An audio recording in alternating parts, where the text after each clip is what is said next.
হত্যার হুমকি কিন্তু আওয়ামী লীগের লোকজন এখনো বন্ধ করে নাই। আগামী আগস্টের ভিতরে, এই ডিসেম্বরের ভিতরে অমুককে অমুককে মেরে ফেলবো, এতজনকে মেরে ফেলবো, এই হত্যার হুমকি, ক্রস বর্ডার টেরোরিজম যা কিছু ঘটবে তার জন্য দিল্লি দায়ী থাকবে। নতুন করে আর ভারতের সাথে দূরত্ব হওয়ার কিছু নাই। এখন বিষয় হচ্ছে যে ভারত আসলে চায় কি না যে দূরত্বটা আসলে কমুক। ভারত চাচ্ছে যে আপনার মাননীয় প্রধানমন্ত্রী দিল্লি সফরে যাক, কিন্তু যাবার জন্য যে আয়োজন করা দরকার তার ঠিক উল্টা আয়োজনটা তারা করছে। দাওয়াতপত্র দিয়ে আবার 5 তারিখে গণ অভ্যুত্থানের দ্বিতীয় বার্ষিকীর দিনে সে আবার হাসিনাকে ওখানে বক্তব্য দেওয়ার জন্য অ্যালাউ করছে। তো এটা তো একটা প্রচ্ছন্ন উস্কানি। চাকমা নেতারা দেখলাম যারা আমাদের অঞ্চলে আছেন এবং যারা ভারতে বাস করছেন, তারা ইতিমধ্যে ভারতের আদালতে যাবেন পর্যন্ত বলেছেন যে আমাদের পার্বত্য চট্টগ্রামকে ভারতে অ্যানেক্স যেন করে নেয়, অন্তর্ভুক্ত করে নেয়। তাহলে এই যে ঘটনাগুলো ঘটছে, এটার সাথে তো দিল্লির নিঃসন্দেহে ইন্ধন আছে, ঐতিহাসিক ইন্ধন আছে। তারপরে বিমস্টেকের চেয়ারম্যান হিসাবে ব্রিক্সের সাইডলাইনে দাওয়াত দেওয়াটা আমাদের দেশের জন্য খুবই অপমানজনক। তো সেক্ষেত্রে মাননীয় প্রধানমন্ত্রী এবং পররাষ্ট্র মন্ত্রণালয় যে সিদ্ধান্ত নিয়েছেন ওখানে না যাবার জন্য, সেটাকে আমরা সঠিক সিদ্ধান্ত মনে করি। আমরা বোধ করি যে আমাদের ভারতের সাথে সম্পর্ক তৈরি করবার জন্য নীতিগত কোনো পজিশন নাই। বিষয়টা হচ্ছে যে ভারত এই সম্পর্কটা করতে চায় কি না সেটা ভারতকে প্রমাণ করতে হবে। বাংলাদেশ ঐতিহাসিকভাবে গত 55 বছর ধরেই ভালোভাবে সম্পর্ক করতে চাওয়ার জন্য যা যা করার সব করেছে, কিন্তু ভারত কখনো বাংলাদেশের রাষ্ট্র আকারে এই সম্পর্কটা করতে চায় নাই। অতএব এইটার পুরো দায়িত্ব যা কিছু আছে সব কিছু হচ্ছে চাণক্যপুরী থেকে হতে হবে, ভারত থেকে হতে হবে, দিল্লি থেকে হতে হবে। এবং ভারতের সাথে আজকে সম্পর্কের এই যে টানাপোড়েন, তার শতভাগ দায় হচ্ছে দিল্লির।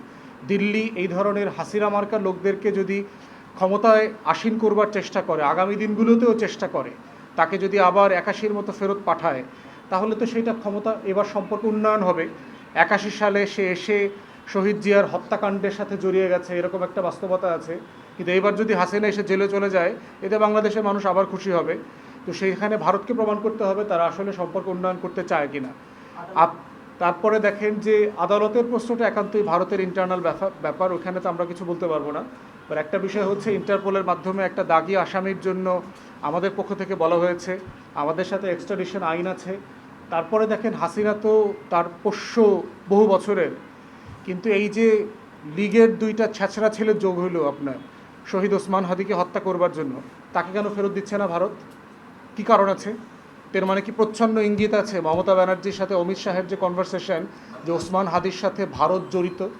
তাহলে কি এইটাকে আমরা ক্রস বর্ডার টেরোরিজম আকারে পড়ব, যেটা ভারত বিভিন্ন সময় বিভিন্ন দেশকে, বাংলাদেশকে, পাকিস্তানকে আপনার অভিযোগ করে যে হত্যার সিদ্ধান্ত দিল্লিতে হয়েছে, লোকজন আসছে হত্যা করে আবার দিল্লিতে পালিয়ে চলে গেছে?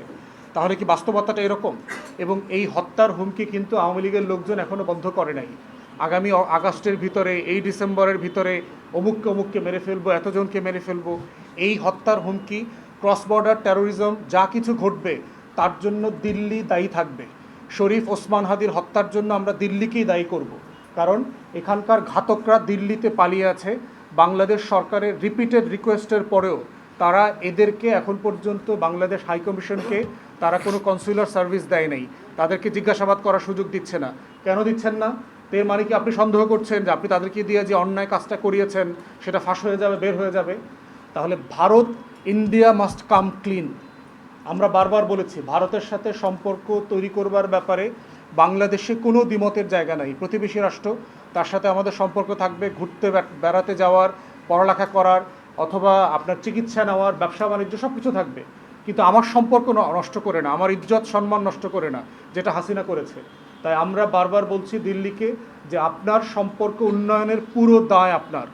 বাংলাদেশ ন্যায্যভাবে যা যা করবার সব করেছে এবং এই সরকারের এই পজিশনকে আমরা স্বাগত জানাই। এটা একটা হিস্টোরিক পজিশন। শহীদ প্রেসিডেন্ট জিয়াউর রহমানের যে আধিপত্যবাদ বিরোধী স্বাধীন চেতা বাংলাদেশপন্থী রাজনীতির যে জায়গাটা, এটা তারা প্রমাণ করেছে এবং আমরা তাদেরকে স্বাগত জানাই। এবং সরকারের এই পজিশনের সাথে আমরা একসাথে কাজ করব, যে কোনোভাবে, যে কোনো সময় যদি প্রয়োজন হয়।